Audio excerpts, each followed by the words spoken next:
Vikes now, Dustin Baker, the Monday, May 2nd edition. This is the aftermath of the 2022 NFL Draft, where the Vikings had the most trades of any team in the event. Every single pick the Vikings had, organically, they traded it, whether it was Spielman last summer or Kwesi Adofo-Mensah this spring. Every single pick the Vikings were slated to have was traded, finagled. New stuff came, and the Vikings added 10 new players, so we're going to go over that. I won't get too much into the idea of trading with division rivals because I talked about that for 5 minutes on the last episode. In summary, all that comes down to is whether or not Jameson, Williams, or Christian Watson turn into the next big thing. If either one of those guys does that, the Vikings are going to look like damn fools because wide receiver is a humongously visible position, and the guys that the Vikings got in return, Lewis Cine, Andrew Booth, Brian Ossimois, nobody cares about them because they don't score touchdowns. But the job of the wide receivers is to score touchdowns. So in terms of your cynicism or how much you lament the Vikings trading with the division foe, all you got to do is keep your eye on how those two wide receivers do, because they alone will determine if the trade was worth it. And we've written ad nauseum about it on Vikings territory, and so has the rest of the world. It'll just take time to figure out if these in-division trades were risky or not. But for this show, we're going to go through the full draft recap. There's 10 players. I should probably keep it to about a minute apiece so I don't bore you guys. The first was Lewis Cine. The Vikings got him after trading the 12th pick, the Lions. And he was a first-rounder per draft stock. I'm sure you read a bunch of mock drafts throughout the last 2 or 3 months, and he was usually in that 20, 28 territory. Well, he fell to Minnesota at 32, and suddenly they have a succession plan for Harrison Smith, who is going to be 33, I believe, and Cine is, 21? So when Smith, Hitman, is ready to hang it up, insert Cine. And they play stylistically similar, at least from a meanness standpoint. I think it's hilarious that in Cine's first press conference, he's talking about not getting penalties or hitting people and getting away with it. Like, the knock on the guy is he's too mean. And it's a good knock to have in the sense that that's really the only thing that we're looking at, thinking, oh, what does he got to fix? It's that he's too violent. And 20 years ago, this would have been cherished. But the only thing that is interesting for September football is whether or not he starts.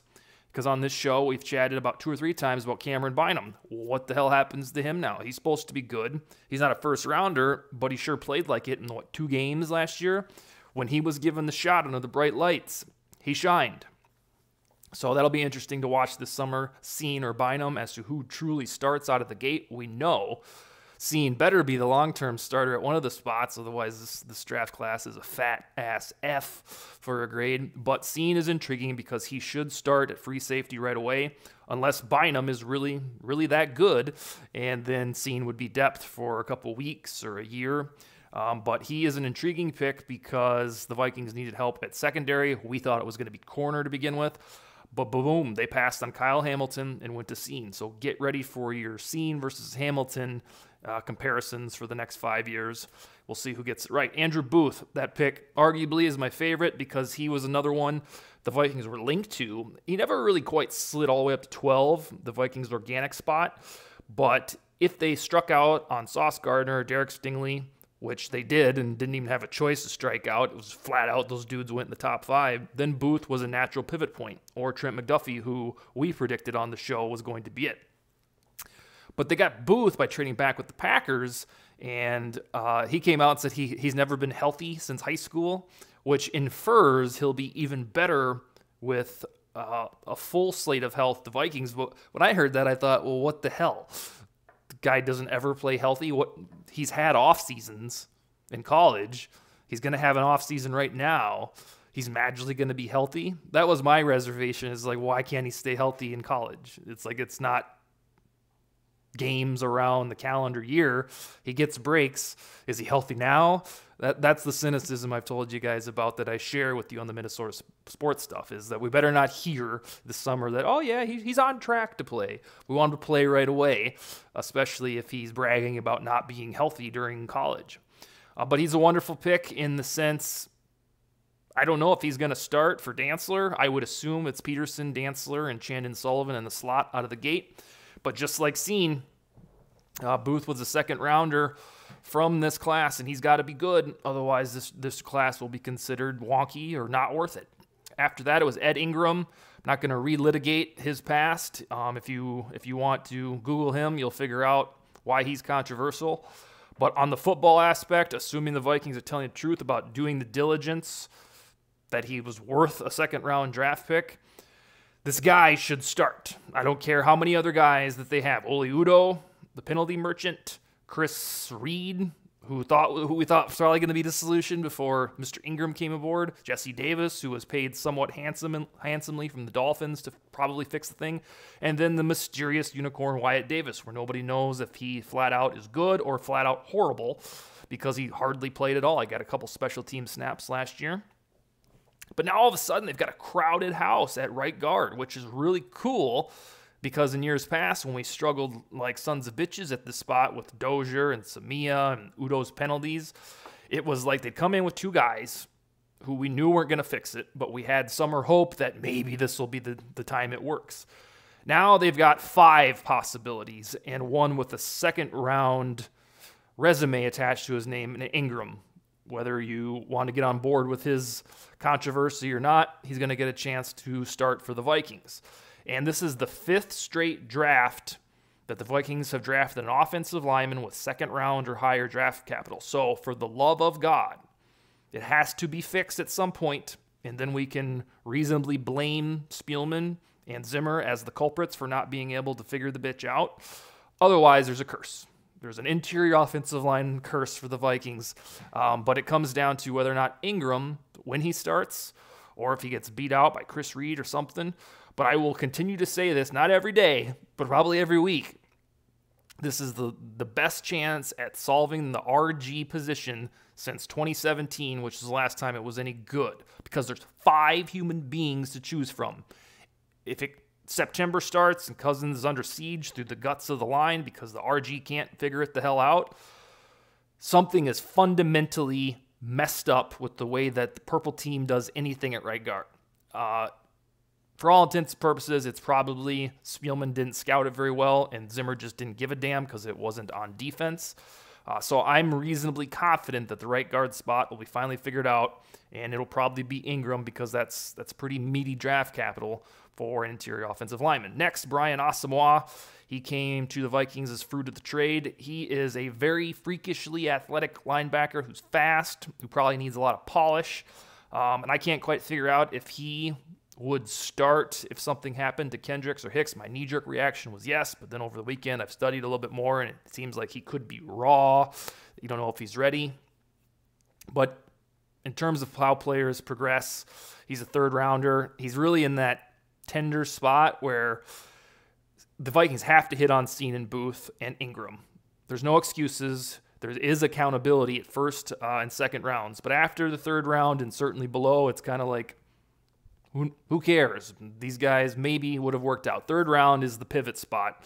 It's like, in game 5s in basketball, we always call them pivotal game 5s. The third round in football is pivotal because if they don't pan out, you can say, oh, yeah, it was a third rounder.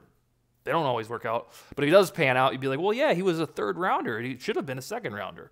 So Ossimois, if I'm saying that right, hopefully, he should, by the time Eric Kendricks has fallen off, which 4 years from now, is that being too liberal? Probably.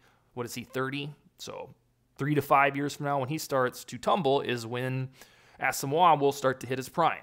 And that's how you like to build this stuff, is preparations for the future. So he came from Oklahoma. He's fast. He'll be fun, I believe.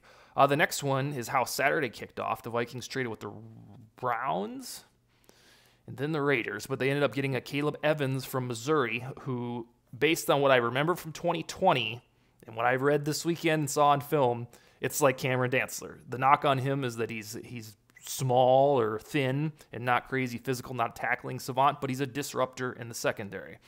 So thankfully, in rounds 4 and higher, the Vikings got 2 cornerbacks with Booth and Evans, and that's a nice plan for the future because Peterson ain't going to work here forever. And then Dantzler, if he continues his step-by-step yearly progression, you got 3 guys there, and hopefully they stick around, unlike Gladney and Hughes. wanes after his rookie deal. But I like McCaleb Evans from the 4th round because he's right in that area where, just like I said, for third rounders, if he hits, great. If he doesn't, it's not some, wasted pick or what were these idiots thinking. So we'll see how he progresses. The next one, I think I got it for the name, Usezi Odomewo. Or I'm close. Usezi is what I'm going to call him for this purposes because it's easier for me to say. So we finally got a gopher in the draft for the first time since 2010. You might remember Nate Triplett, who needs your help right now for a GoFundMe because he has cancer or is recovering from cancer. I'm not sure where he's at now, but Nate Triplett was drafted by the Vikings in 2010 from the University of Minnesota, which is where I went to school. And he never played for the Vikings. He played a handful of games for the Colts. And we tend to think because Marcus Sherrills played for the Purple Team forever that the Vikings always draft Gophers.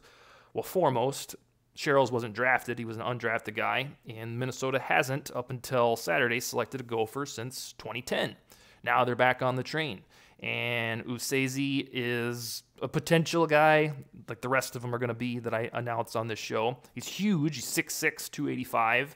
I think a lack of burst is what I came up with for him not being a coveted round 1, 2, or 3 guy. But hell, he's a Gopher. He's part of the Nigerian Nightmares with the other dude who went to the Seahawks.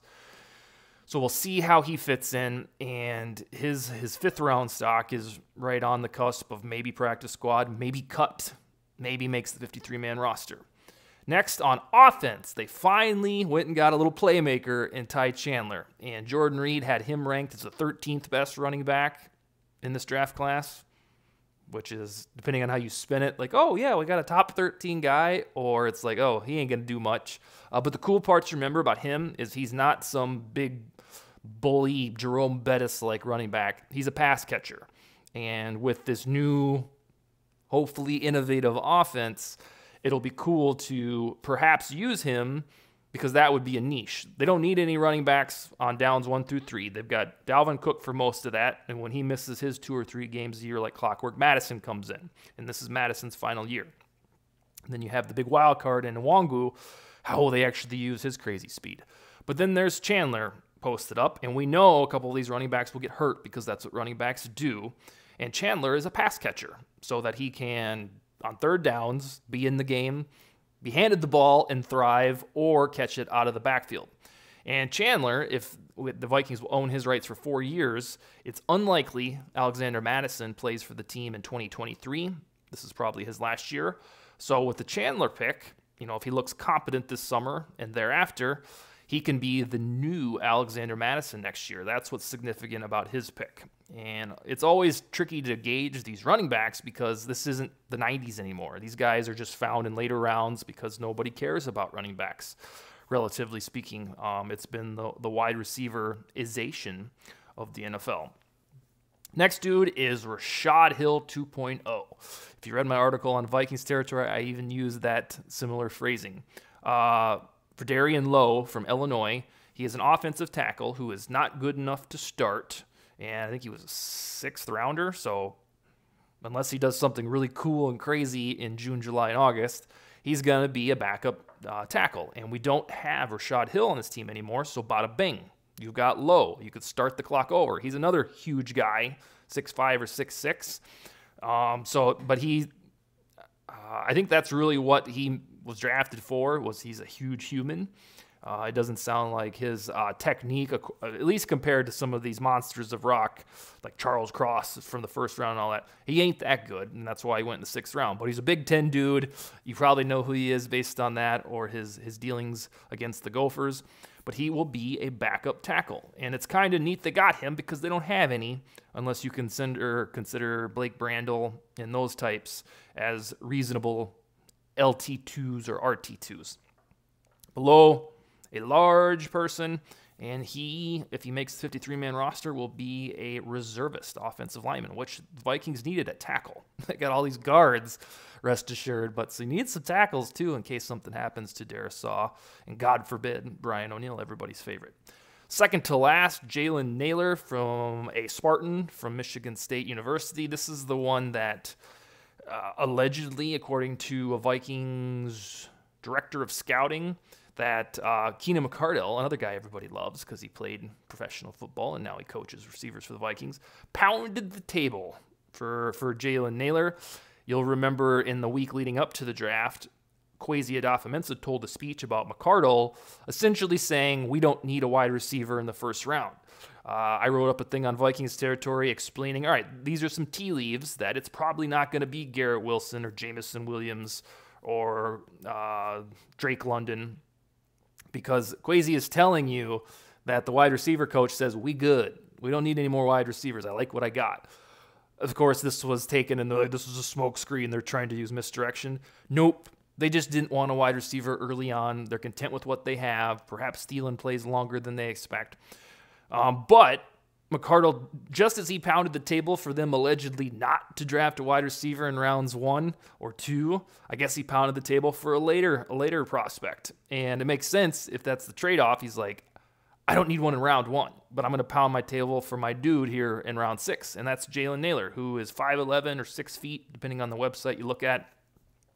Has the proverbial quickness, I think 4.5 40 speed. He isn't very physical. That's why he didn't go in rounds 1, 2, or 3. Is he's not burly. He's not Julio Jones-esque, but he is a big play threat. Last year at Michigan State, I think it was 18 yards per reception, which ain't nothing. So it'll be cool to see if he actually makes the 53-man team. The wide receiver room is packed, but not with dudes after Ihmir Smith-Marsette who are really any good. So, of course, it's Jefferson, Thielen, Osborne, Ihmir Smith-Marsette. Those are the dudes, the baseline, who should be WR 1, 2, 3, and 4. After that, it's a crapshoot. B.C. Johnson, I can't figure out if he was actually good or he just looked good because the Vikings never had a WR3 before Osborne blossomed. And then the rest of the guys, Tristan Jackson, Dan Chisena, you don't know if those guys are ever going to pan out. So, in theory, if Naylor is any good, he can slide into a WR5 spot, take B.C. Johnson's job. And that would be the upside for him because he's probably not going to supplant anybody. Well, certainly not Jefferson, Thielen, and Osborne. Maybe Ihmir Smith-Marsette if this Naylor guy's just dazzling. But those are huge what-ifs. But it's cool that they did get one wide receiver because otherwise it would have been a shutout. Last but not least, Nick Muse. He's the fun-loving guy. After the Vikings drafted him, he went and jumped in the pool. I think I retweeted it. So that was fun. He's got the crazy picture from Instagram where he's posing in the belly shirt. Yeah, so he seems like a character that's fun to have around. The interesting thing about him is that the Vikings really don't have a tight end 2. They have Irv Smith, who everybody and their cousin thinks is finally going to break out. But after that, it's Johnny Munt. Who knows? Zach Davidson. I think Ellefson's gone. And there's one more that I'm forgetting. Damn it. There's one more tight end that is a TE3 or 4, where you don't know if he's going to make the team or not. But Muse, he's 7th round guy. Usually it happens for a reason. I think he's a good route runner and pass catcher, but I don't know if he does anything else very well. It's always weird when you watch for the whole draft on the whole, not just Muse.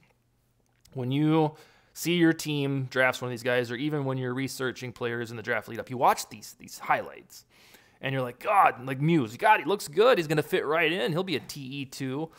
But then that's just in the context of that game he was playing in against the opponent he was up against. And they always seem so good on tape or when you read about them in scouting reports. And in reality, the last 6 guys I mentioned probably won't make it in the NFL. That's just the cold, hard truth. Right now, though, they seem so infallible. So I sit here and I've watched some of this Muse tape, and I'm like, God, this son of a bitch can contribute. But I always fall into that trap at this time of the year, and I think you do too, because the tape out on YouTube or whatnot is the stuff they do well. You're not going to see a lot of their weaknesses unless you're really in the weeds scouting the stuff. But Muse, in theory, he could be a Cinderella story and, bootstrap levitate up to a roster spot. But overall, it's probably unlikely that he threatens Johnny Munt. They could also sign a free agent. And I think I should probably do a free agent show here soon because there's a lot of them out there. Now the draft, everything about the draft is in our rear view. There's still a lot of dazzling free agents' names. So my closing argument on this topic is on drafts, thematically, what they are. You're going to see 100 articles this week from various folks about draft grades, whether it's Mel Kiper or Chad Reuter or any of these dudes from any outlet is going to talk about draft grades, and that's fine. Until you're blue in the face, you can read them, and it gives you a flash reaction, a pulse of how the world thinks the Vikings and other teams did. But the shit really doesn't matter. The grade that they get, that you read about today through Friday, about what the Baltimore Ravens did, the best draft class ever, it's all hearsay, and you're trying to predict stuff that you don't know the answer to. So you're really only going to know about any of these guys, the draft class on the whole, Kwesi's first year on the draft job. The only time it's really going to add up is about 2025, when you can take a retrospective comb through all of the guys, compare them to how the rest of the NFL did, and say, all right, that draft class sucked, or it was phenomenal. It's only in the rare cases like Justin Jefferson where in like the fourth game of their career that they're going to be like fantabulous. Those are pretty rare. You can see in quarterbacks at times, Justin Herbert, Patrick Mahomes. But when you look at draft grades or how did Kwesi do, unfortunately, for those that don't have a whole lot of patience like me and you, you're not going to know for 3 or 4 years. And then you can look back, like the 2015 draft, when the Vikings found Stephon Diggs, Danielle Hunter, Eric Kendricks. That day of, you're like, yeah, not bad. And then now, that's one of the best drafts the Vikings have ever had. So it's tough to be patient and wait to see how things pan out. But yeah, go eat your heart out, read all of the draft grades, get hyped for the season. But none of it really matters if you want to evaluate the class until 3 or 4 years from now. I will be back on Tuesday to talk about more Vikings topics. I hope you enjoyed the show's first ever coverage of the draft, and Skol, baby.